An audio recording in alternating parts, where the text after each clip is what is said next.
रात के करीब 12 बज रहे थे। मालकिन शोभावती अपने कमरे में लेटी हुई थी और नाइट ड्रेस पहनी हुई थी।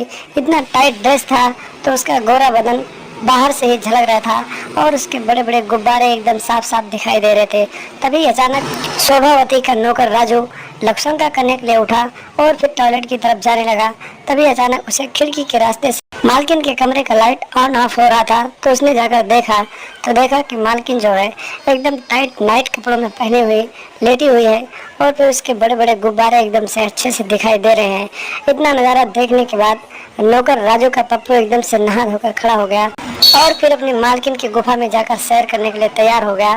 तभी अचानक राजू जो था वो धीरे से मालकिन के दरवाजे को धक्का देता है, तो अचानक उसका दरवाजा खुल जाता है और फिर राजू उसके कमरे में एंट्री मार देता है और अचानक उसके कमरे का लाइट ऑफ कर देता है और फिर जबरदस्ती तरीके से अपने मालकिन के बेड पे जाकर उसे घोड़ी बनाकर उसके साथ क्रिकेट मैच खेलना शुरू कर देता है।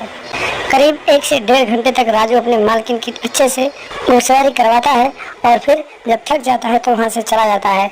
इसी तरीके से 2 दिन बीत जाते हैं और जब भी मालकिन पूरे फुल जोश में होती है तो फिर राजू नौकर को बुला लेती है और फिर अपना गेम बजाती रहती है।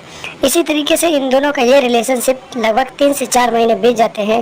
तभी एक दिन मालकिन शोभावती का बेटा बाहर से पैसे कमाकर घर आ जाता है और फिर वो अपनी माँ को इस तरीके से बदली हुई देखता है तो उसे अपनी माँ के ऊपर शक होने लगता है और फिर उसका जो बेटा होता है जिसका नाम संजय होता है, संजय जब अपनी माँ को देखने लगता है कि आखिर इनके इतना ज़्यादा खुश रहने का क्या राज है। पिताजी की मौत को अभी ज़्यादा दिन नहीं हुए हैं तो फिर मेरी माँ इतनी ज़्यादा खुश कैसे रहती है। संजय जो था अपनी माँ को इसी तरीके से देखने लगता है और एक दिन की बात होती है, रात के करीब 12-1 बज रहे होते हैं। उसकी माँ शोभावती अपने नौकर राजू को फ़ोन करती है और अपने कमरे में बुला लेती है।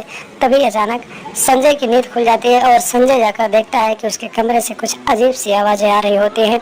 संजय जब अपनी माँ के कमरे में जाता है तो वहाँ का नज़ारा देखता है तो उसके पैरों तले ज़मीन खिसक जाती है। वो देखता है कि उसकी माँ जो होती है उसके नौकर के साथ उसकी बाहों में होती है और उसके घोड़े पर बैठकर अच्छे से घुड़सवारी कर रही होती है।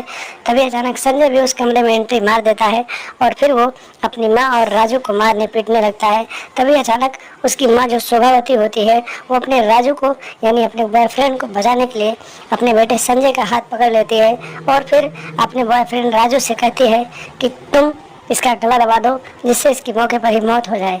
दोस्तों देखते ही देखते एक माँ अपने बेटे को अपने प्रेमी के साथ मिलकर मार देती है और फिर उसकी लाश को ले जाकर घर के पीछे एक गड्ढे में फेंक देती है। जब सुबह होता है तो लोगों को जानकारी होती है, लोग खोजबीन करने लगते हैं तो एक शख्स जाकर पीछे देखता है तो कहता है कि संजय की लाश गड्ढे में पड़ी हुई है और फिर मौके पर पुलिस पहुंचती है। पुलिस छानबीन करती है और लाश को पोस्टमार्टम के लिए भेजती है और उसके बाद शोभावती और नौकर राजू को हिरासत में लेकर पूछताछ करने लगती है। पहले ये दोनों कुछ नहीं बताते हैं, लेकिन जब पुलिस वाले 2-4 डंडा लगाते हैं तो फिर शोभावती अपने नौकर के साथ सारी कहानी बता देती है और बताती है कि हमारा इसका अफेयर था, हमारे बेटे को पता हो गई थी, इसकी वजह से हमने उसकी जान ले ली।